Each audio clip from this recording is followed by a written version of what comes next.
ಏನು ಹೀರೋ ಅಂತ ಹೇಳಿದ್ರೆ ಡೆಫಿನೇಷನ್ನು?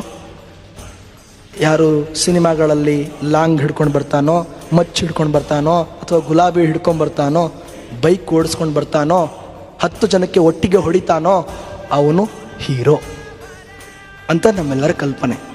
ಆದರೆ ಸ್ನೇಹಿತರೆ, ಹೀರೋ ಅನ್ನೋ ಪದಕ್ಕೆ ಡಿಕ್ಷನರಿಯಲ್ಲಿ ಬೇರೆಯದೇ ಅರ್ಥ ಇದೆ.